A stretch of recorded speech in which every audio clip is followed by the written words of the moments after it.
ہمارے ساتھ، یہ اس بات کی کو کنفرم کرتا ہے کہ جو بھی اہل اقتدار ہیں وہ نہیں چاہتے کہ اس عوام، اس ملک روشن مستقبل ہو. وہ یہی قانون زور سے، ڈنڈے سے اس ملک کو تباہی کی طرف لے جا رہے ہیں. اور یہ بالکل ہماری جو سیاسی جدوجہد ہے، ہم نے قانون اور آئین کے درمیان رہتے ہوئے اپنی سیاست کی ہے.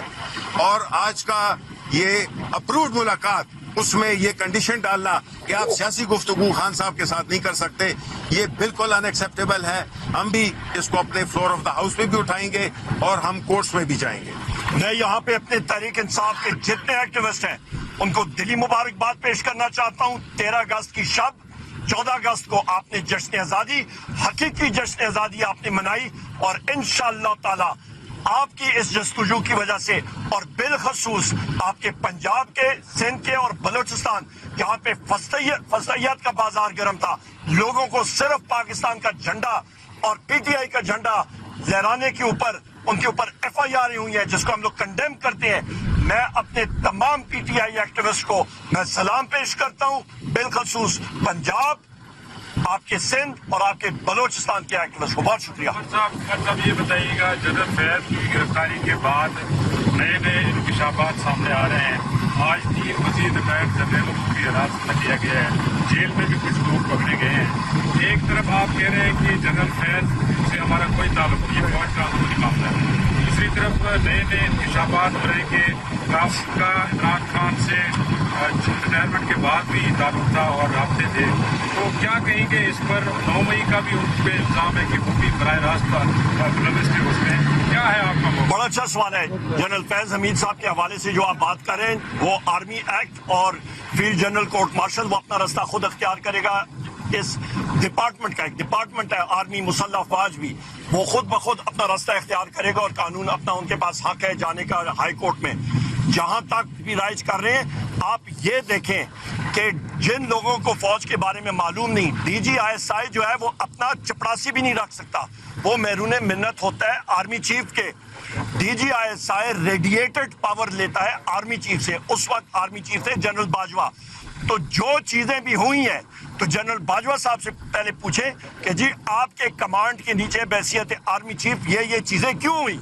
نمبر 1، اس میں کور کمانڈرز بھی ہیں، اس میں جنرل فیض بھی ہیں، اس میں بہت سارے، یہ سارے کے سارے جو ہیں پھر ساروں کو سامنے آنا چاہیے. اور فیلڈ جنرل جی ٹیکنیکلی وزیر اعظم کے نیچے آتی ہے، پر آپ کو معلوم ہے کہ ڈائریکٹلی وہ آرمی چیف کو رپورٹ کرتی ہے. اور دوسری چیز یہ ہے کہ سرونگ جنرل اس کو لیڈ کر رہا ہے. صرف ایک بار تاریخ میں جنرل کلو صاحب، محترمہ بے نظیر بھٹو صاحبہ کے ٹائم پہ ڈی جی آئی ایس آئی ایک ریٹائرڈ جنرل تھے، ورنہ ہمیشہ سرونگ جنرل ہوتا ہے. جو سرونگ جنرل ہوتا ہے وہ آرمی چیف کے تابع ہوتا ہے. گو کہ آپ کے آئین اور قانون میں وہ وزیر اعظم کے تحت آتا ہے. وزیر اعظم کو تو اس کو تو یہ نہیں پتا کہ وہاں پہ رستہ کہاں پہ ہے. وہ تو وہاں پہ دیکھ کے، جو ہمارا ابھی کا فارم 47 کا وزیر اعظم ہے، وہ تو ایک حوالدار صاحب آ جائیں اس کو وہ 3 بار سلوٹ کر کے تو سائڈ پہ وہاں پہ کرسی پہ بٹھاتے ہیں. ان کی تو یہ اوقات ہے. تو یہ آپ کو حقیقت سامنے آنی چاہیے. اور دوسری بات، ان کے اوپر یہ ٹاپ سٹی کا جو الزام لگا ہے، تو ہم لوگ ایک بات اور پوچھنا چاہتے ہیں کہ جناب جو افسران اور انسپیکٹرز آئی ایس آئی کے جا کے انہوں نے وہ نقدی اماؤنٹ ادھر سے لی، ان کے خلاف بھی پھر وہ ہونا چاہیے، فیلڈ جنرل کورٹ مارشل ہونا چاہیے.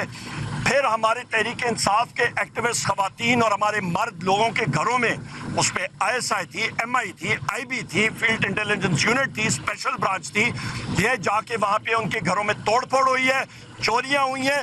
تو اس وقت کے جو بھی آپ کے سربراہ ہیں، ان ساروں کے خلاف ایف آئی آرز اور فیلڈ جنرل کورٹ مارشل ہونا چاہیے.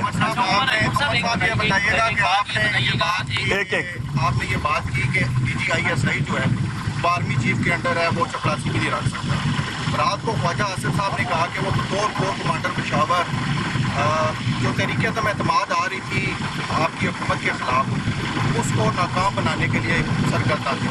آرمی چیف کے دیکھیں سب سے اس کا مطلب ہے، اگر یہ بات ہے تو آپ کے بانی آج بھی یہ کہہ رہے ہیں کہ ان کی حکومت کرانے میں باجوہ صاحب جو تھے وہ کردار ادا کرتے رہے. تو یہ دونوں باتیں تو آپس میں، خواجہ آصف کو تو آرمی وہ ہے، گو کہ وہ اس کو کہتے ہیں ڈیفنس منسٹر، اس کو تو اسٹرکچر کا پتہ نہیں ہے، دور دور سے اس کا کوئی لینا دینا ہی نہیں ہے. وہ تو اپنے گھر میں اس کو کوئی GHQ کے قریب پھڑکنے نہیں دیتا ہے ڈیفنس منسٹر. حقیقت یہ ہے.